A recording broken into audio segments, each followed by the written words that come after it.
Welcome back to Panic Room, everyone, and to a tag video today. Yes, you guys saw the title. So let me give you a little bit of backstory.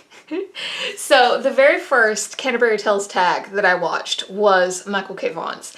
And I was thinking to myself that I should do this as like an apology for the absolute fail of a reading goals tag that I did when he tagged me.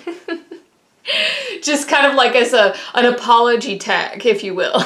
But then I just started seeing everybody, Criminali, Jeremy Fee, just a ton of people doing this tag. And I got to looking at the people that were tagged in this, and they're all like just the smartest people.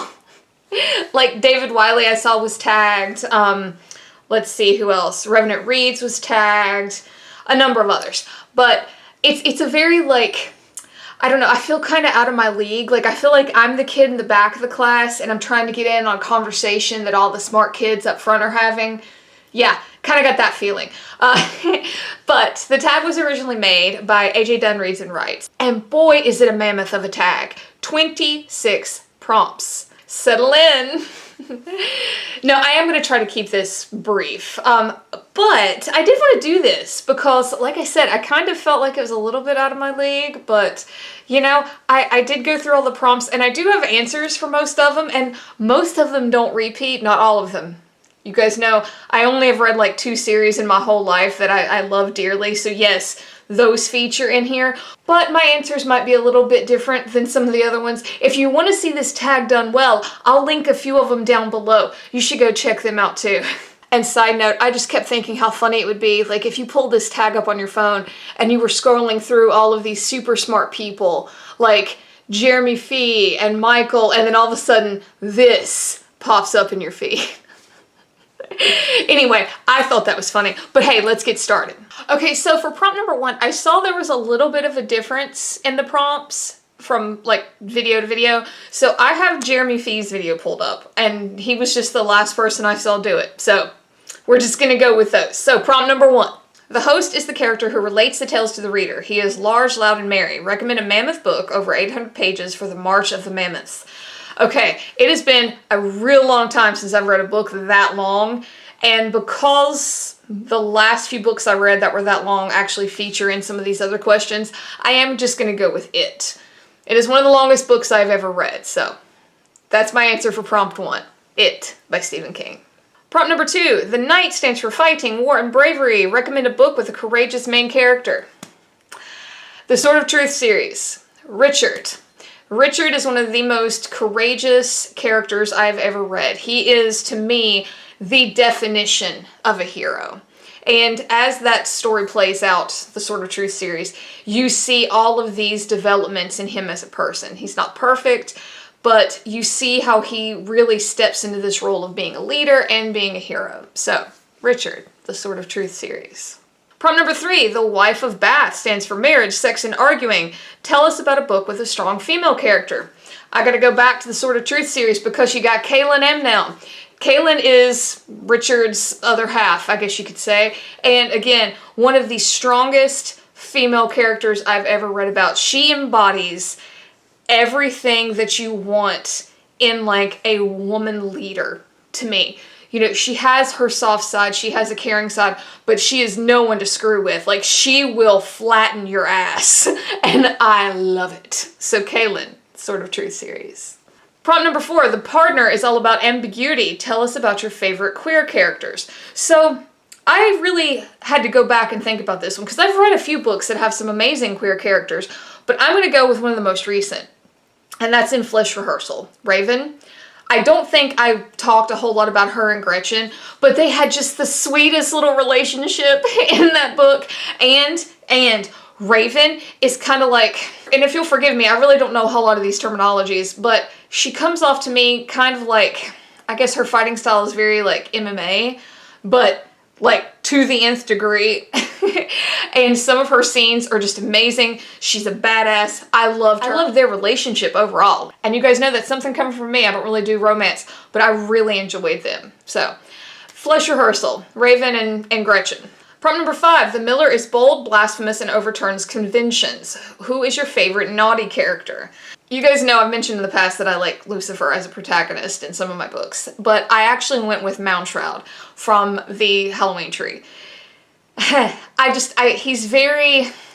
He's hard to nail down. He's definitely naughty, but he's really hard to nail down because the book can lead you to think that he is things that he may or may not be, like on a grander scale. So I really like him. I like his just, I don't know, his kind of like attitude throughout that book. If you've read The Halloween Tree, I feel like you know what I'm talking about. So yeah, as far as like being naughty, we're gonna go with Moundshroud. All right, prompt number 6. The Prioress is modest, quiet, and compassionate. Recommend a book you don't hear much about on BookTube. Okay, so this one was actually pretty easy for me. I know I have mentioned this book in a couple videos, but I don't see it on BookTube. And maybe it's here and I'm just not looking hard enough or looking in the right places. But it's the John Dies at the End series. There's a few books out now, but the first one is called John Dies at the End. No, that is not a spoiler. That is the title.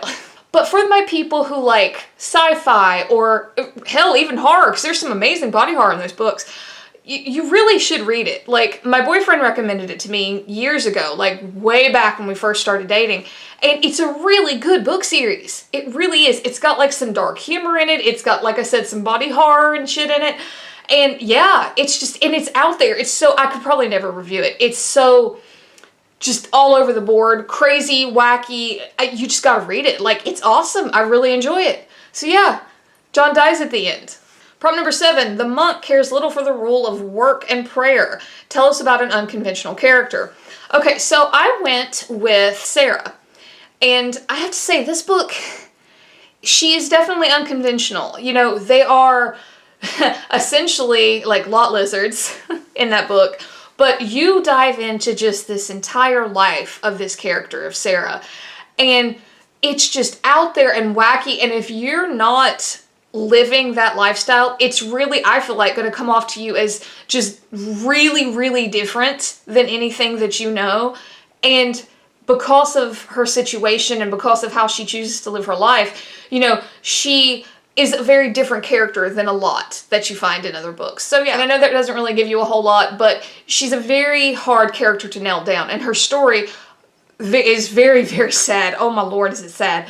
But her as a character is one of the most interesting I have ever read about, and I learned so much about that particular lifestyle and how the people who choose to walk down the path that she walks must look at life. And I love it when that happens. So, Sarah. Alright, so prompt number 8. The Friar is all about confession. Confess to us. Have you read the Bible, Torah, Quran, or other religious text all the way through? Yes, to all of the above. So, I think I've mentioned in past videos, I did go to school for religion one of the times, and as such, you are exposed to a lot of different religions, and I have read a good chunk of their texts. The Bible, the Torah, the Quran, the Satanic Bible, the Dhammapada, the Vedas, the Bhagavad Gita, a number of pagan texts. Yeah, all of them. And it's quite cool, actually. You start to see a lot of similarities, and you really start to see the beauty in a lot of those texts. Whether or not you call yourself an adherent, I feel like you can still see the beauty in them. Alright, so prompt number 9. The summoner is lecherous and a drunk who tries to sound more educated than he is. Tell us about a book that sounded better than it was. Alright, so I didn't review this one, but I read it way back before we moved. And it was called Drive Your Plow Over the Bones of the Dead. Come on, does that not sound like a good book? Drive Your Plow Over the Bones of the Dead. It was so weird. And not in a good way. It really wasn't.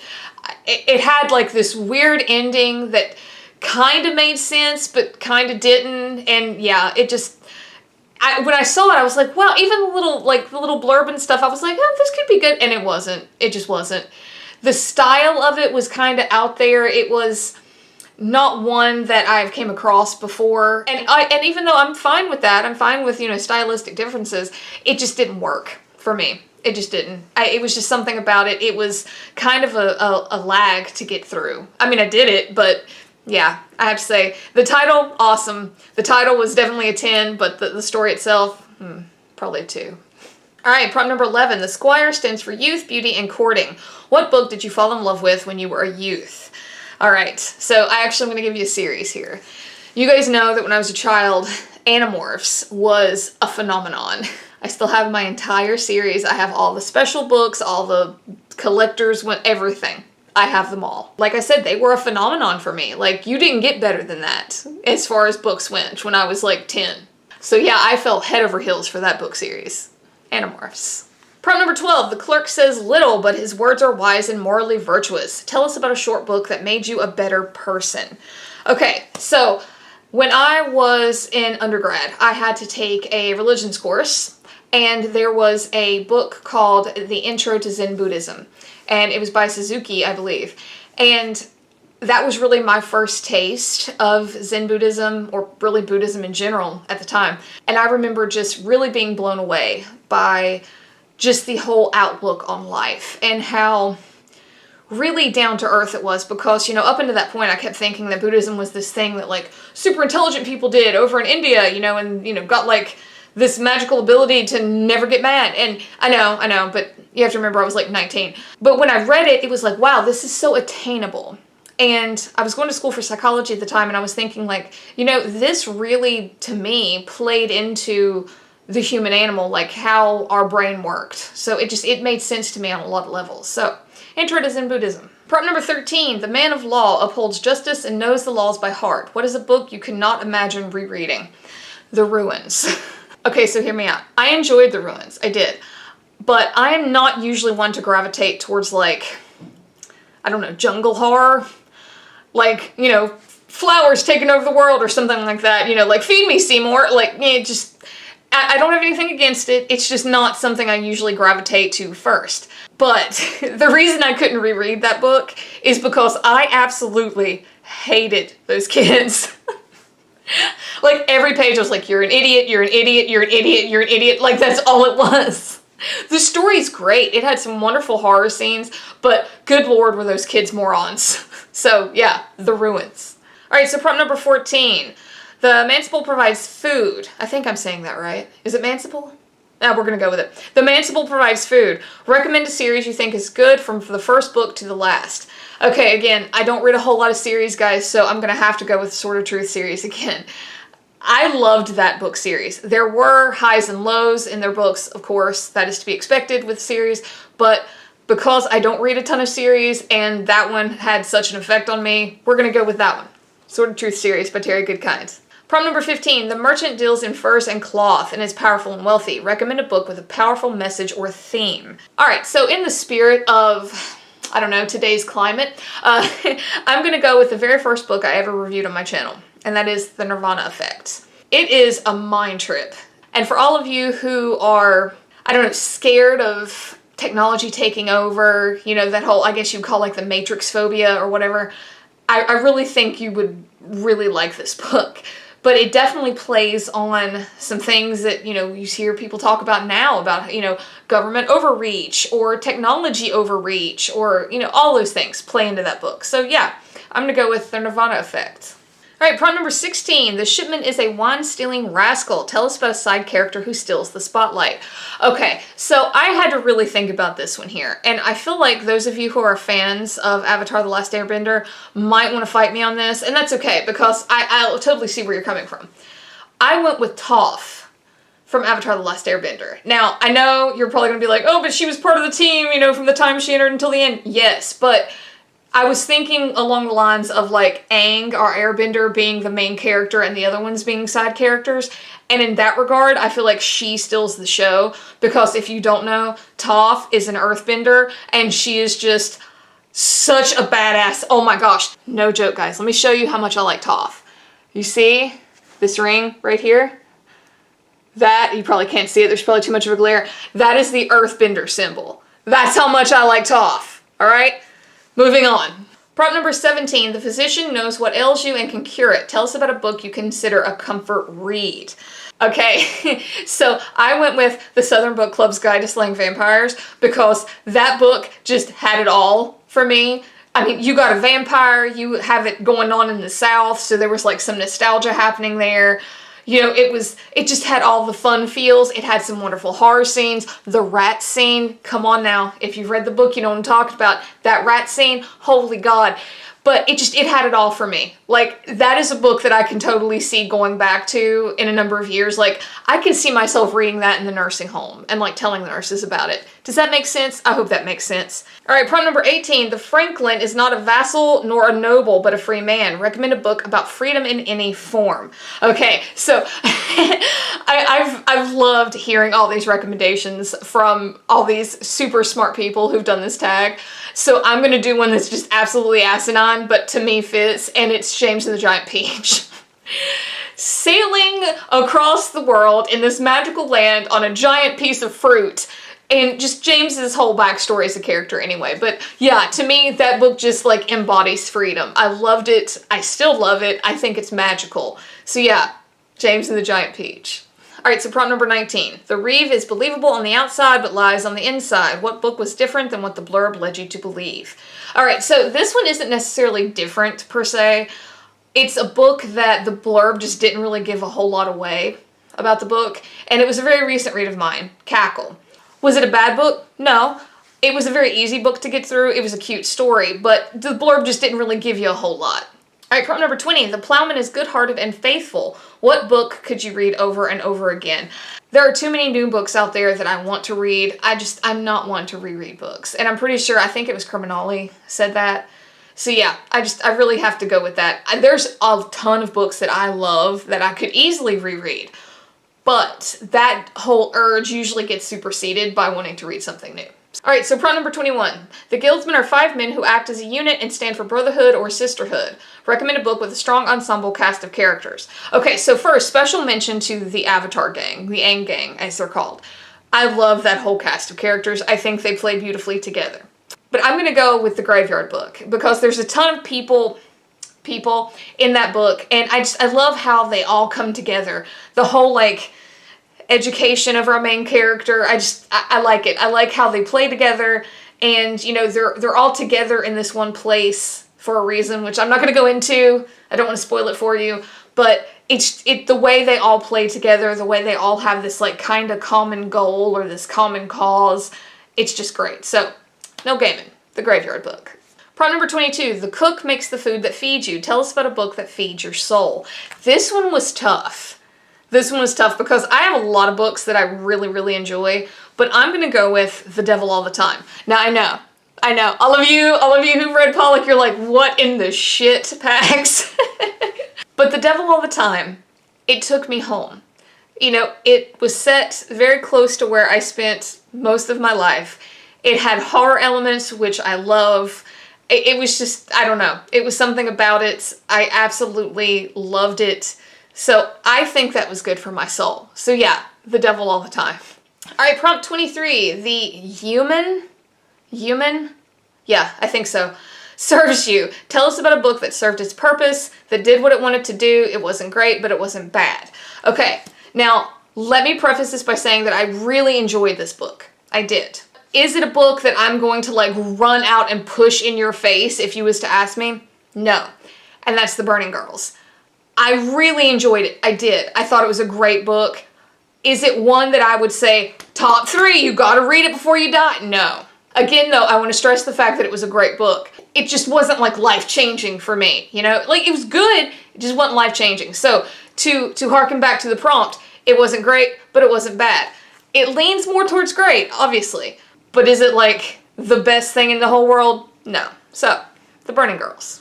Alright, so prompt 24. The Second Nun talks about a saint's life and her tale. What book do you praise often? Alright, we're taking it way back for this one.